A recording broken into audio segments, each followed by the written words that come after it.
नमस्कार दोस्तों। देखिए, हमने अपने YouTube ऑनलाइन क्लासों में आपका एक बार पुनः हार्दिक अभिनंदन है। आज हम अपने कल हमने पढ़ा था रिकॉर्ड्स के बारे में। आज हम पढ़ेंगे रिकॉर्ड्स यानी अभिलेख की विशेषताओं के बारे में कि रिकॉर्ड क्या है, विद्यालय संधारण संस्था के अंतर्गत किए जाने वाले जो हैं उनकी क्या विशेषताएं हैं, उनके बारे में आज हम डिटेल से बात करेंगे। देखते हैं बीएड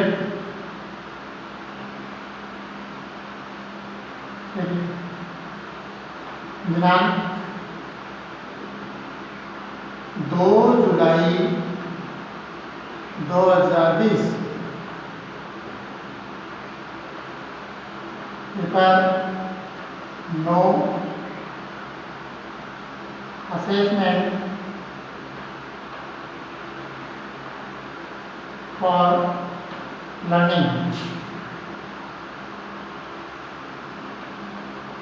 उसमें हम बात करेंगे अभिलेख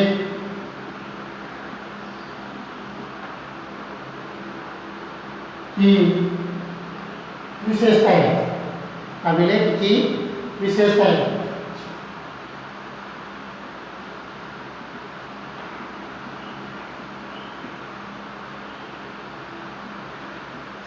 सबसे पहले हम बात करेंगे कि अभिलेख होता है वह कैसा होना चाहिए, वह वस्तुनिष्ठ होना चाहिए।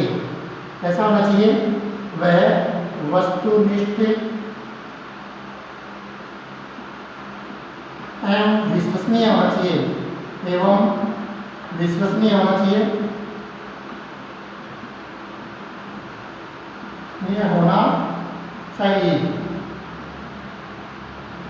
क्योंकि जितने भी आज हम देखते हैं किसी भी आरपीएससी एग्जाम इत्यादि में आते हैं तो बहुत बार प्रश्नों के ऊपर आपत्ति आती है, वे आपत्ति रहित होने चाहिए, अर्थात उन पर वस्तुनिष्ठ में किसी पर भी कोई आपत्ति नहीं होनी चाहिए, वह विश्वसनीय होनी चाहिए।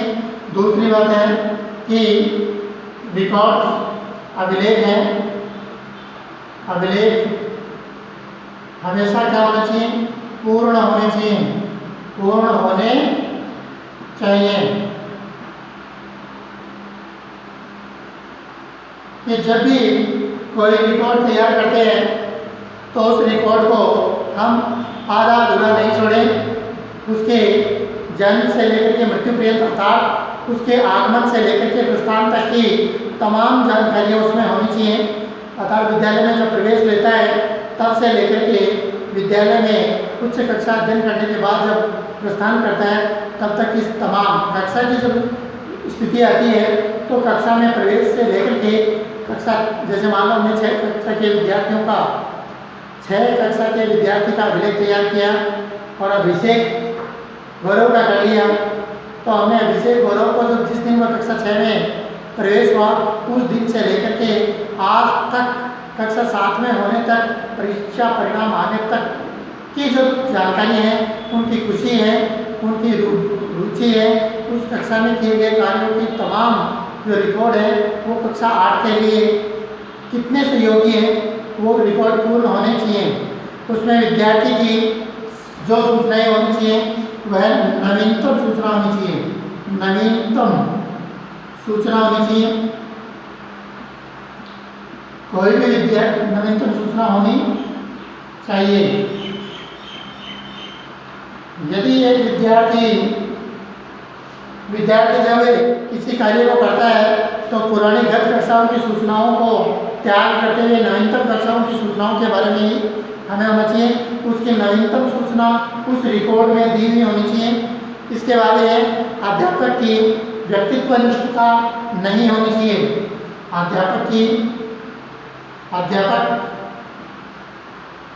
अध्यापक छात्र के व्यक्तित्व है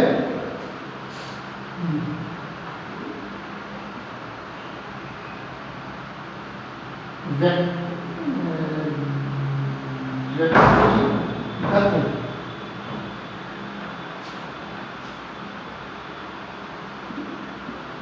निष्ठा होनी चाहिए। अध्यापक और छात्र की व्यक्तिगत निष्ठा होनी चाहिए कि अध्यापक है वह, जैसे मान लो आपका कोई बच्चा ही है और आप अपने बच्चे की बुराइयों को छुपा रहे हो, अच्छाइयों को उजागर कर रहे हो, यह ऐसा नहीं होना चाहिए। उसमें किसी प्रकार का कोई अपनत्व नहीं हो, कोई रिश्तेदारी ना हो, उसके साथ ही वास्तविक स्थिति की अर्थात व्यक्तिगत जो निष्ठा होती है उससे वह मुक्त भी होना चाहिए और उसका कर्तव्य होता है कि उस विद्यार्थी की, उस अध्यापक की सच्चाइयाँ उसमें अंकित हो। इसका एक दूसरा टॉपिक बना सकते हैं हम कि व्यक्तिगत निष्ठा से मुक्त होना चाहिए। अगर वह व्यक्ति अपना स्वयं का मानते हुए अपना पड़ोसी, नेबर, पुत्री, रिश्तेदार इन सब का त्याग करते हुए उसकी सभी गतिविधियों के बारे में उसे जानकारी होनी चाहिए। उसके साथ ही अध्यापक सोच विचार करके इस कार्य को करना चाहिए तथा आवश्यकता पड़ने पर, जब उसमें आवश्यकता होती है, जैसे आपको जिस चीज़ की आवश्यकता होती है उस आवश्यकता की पूर्ति की यदि रोक दिया जाए तो उस समय आपके व्यवहार में क्या परिवर्तन आता है, उस परिवर्तन को भी उसमें क्या करना चाहिए, शामिल करना चाहिए। अर्थात जब आवश्यकता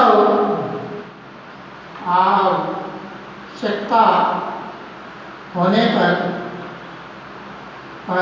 तुरंत अभिलेख में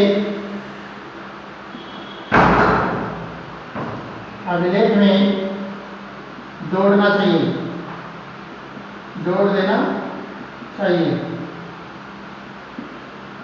जब विद्यार्थी को आवश्यकता होती है, अध्यापक को महसूस होता है कि कई बार विद्यार्थी के अंदर जो इच्छाएं होती हैं वो दबी हुई रहती हैं, अर्थात व्यक्ति को उत्साहित करते हुए कि किस गतिविधि पर किस प्रकार उत्साहित करना है, उत्साहित करने के बाद में व्यक्ति कितना उत्साहित होता है, कितना निरुत्साहित होता है, इन गतिविधियों को भी इसके साथ में क्या कर देना चाहिए, अपने को जोड़ देना चाहिए।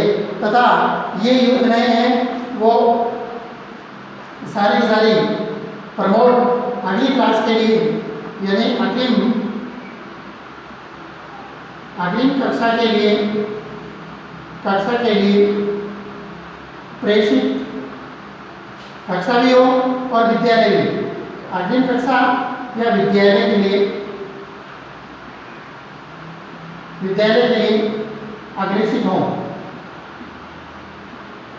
अग्रेसित करनी चाहिए कि अमुक छात्र है वो हमारी कक्षा में या हमारे महाविद्यालय में, हमारे विद्यालय स्कूल प्रांगण में इसका इस प्रकार से खेल में ये रुचि रही और अन्य सहयोगी कार्यों में इस प्रकार की रुचि रही, उन सभी को मानते हुए उसका हमें उपयोग करते हुए अगली कक्षा के लिए या कक्षा कर्मोन्नत होने के बाद में अगले विद्यालय में उसे अग्रेसित करना चाहिए।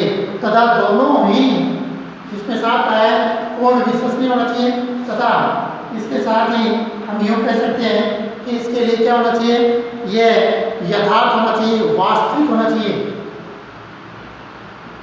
यथार्थ या वास्तविक होना चाहिए। जो भी हमारा रिकॉर्ड है इसमें किसी प्रकार की कोई अपनत्व इत्यादि की भावना नहीं हो और उसमें किसी प्रकार का कोई मॉडिफिकेशन नहीं होना चाहिए, जैसा एज है उसके साथ उसको वैसा ही रखना चाहिए।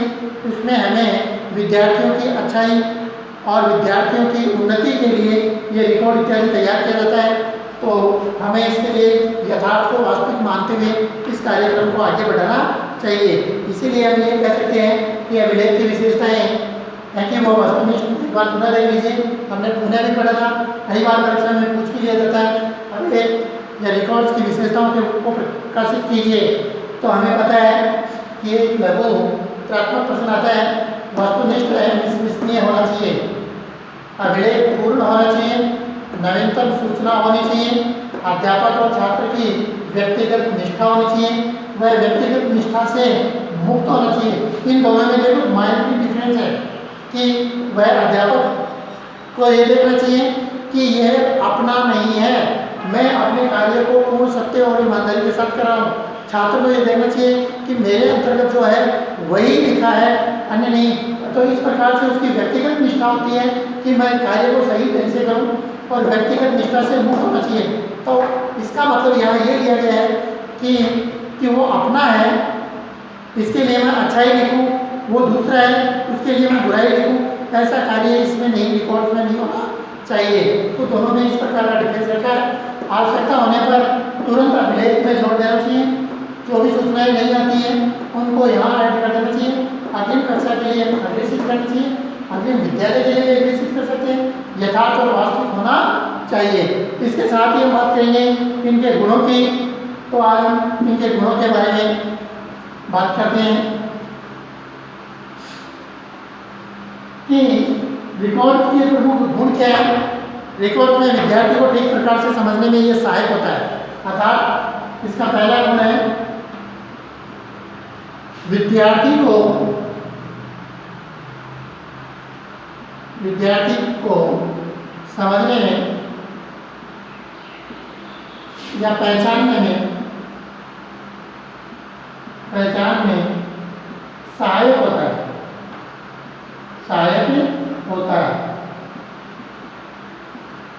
क्या रिकॉर्ड को पढ़ने के बाद में हम देख लेते हैं कि व्यक्ति कैसा है।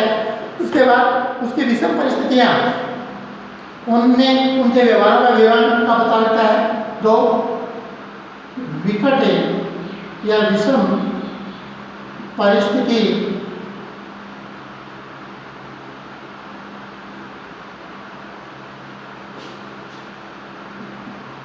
स्थितियों का अवलोकन होना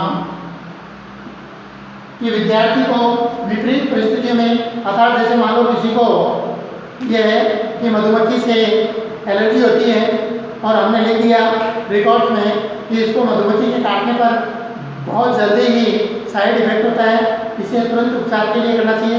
जब उसके रिकॉर्ड में लिखा होता है, दूसरे विद्यालय कक्षा में जाता है, वो विद्यार्थी अध्यापक उसको देख लेता है कि इसको मधुमक्खी से बड़ी एलर्जी है और कभी कभार उसको यदि मधुमक्खी ने काट लिया जाता है तो ये देख लिया जाता है, तुरंत उसको उपचार के लिए भेज दिया जाता है।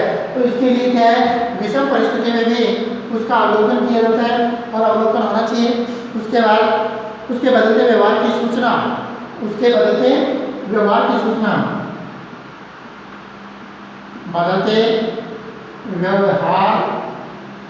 की सूचना अंकित होनी चाहिए, अंकित हो। अर्थात जब व्यक्ति का जैसे जैसे उम्र के हिसाब से, जैसे जैसे संपर्क के हिसाब से उस व्यक्ति के व्यवहार में कुछ परिवर्तन आता है। जैसे जैसे व्यक्ति के व्यवहार में परिवर्तन आता है, उस परिवर्तन के बारे में उसका विवरण, उसकी सूचना हमें प्राप्त हो जाती है और उस सूचना के लिए हमें ये सब बड़ा सहायक होता है। अध्यापकों के लिए यह विषम परिस्थिति में भी बड़ा उपयुक्त होता है। विद्यार्थी को पूर्ण मूल्यांकन में यह बड़ा सहायक होता है। अर्थात पूर्ण मूल्यांकन में सहायक होता है।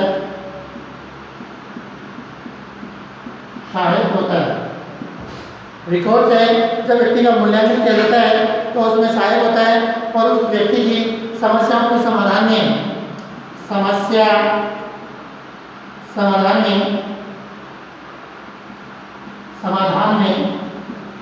भी सहायक होता है। जब व्यक्ति का किसी प्रकार की कोई समस्या होती है तो उसका निदान कैसे किया जाता है। हम देखते हैं कि कोई विद्यार्थी किसी या समाज में कोई व्यक्ति किसी की नहीं मानता है तो किसी प्रतिष्ठित व्यक्ति की मानने वाले की बात को कहते हैं कि ये व्यक्ति अमुक व्यक्ति की बात को तवज्जो देता है, तो वो व्यक्ति का नाम निर्देशित होने पर उस व्यक्ति से संपर्क करके उसकी समस्या का समाधान किया जा सकता है। इस प्रकार स्कूल के कार्यक्रमों के अनुसार विद्यार्थियों को निदानात्मक उसकी उपचारात्मक प्रणाली का भी आविष्कार किया जा सकता है। निदान करके समस्या समाधान के लिए निदान के बाद उपचार किया जाता है जा सकता है। तो हम देखते हैं कि व्यक्ति की हर समस्या को उपचार करने के बाद उसका निदान कर लिया जाता है। इसलिए अभिलेख के गुणों के बारे में हम आप संक्षिप्त रूप से ये जान रहे हैं कि विद्यार्थी को समझने में पहचानने में सहायक होता है, विषम परिस्थितियों का अवलोकन होता है, बदलते हुए व्यवहार की सूचना अंकित होती है, और मूल्यांकन में सहायक होता है, समस्या समाधान में भी सहायक होता है, और समस्या समाधान के बाद निदान और उपचार के लिए भी बड़ी अहम भूमिका निभाता है। इसी प्रकार हम अगले ये अपना टॉपिक आज पूरा हो। धन्यवाद।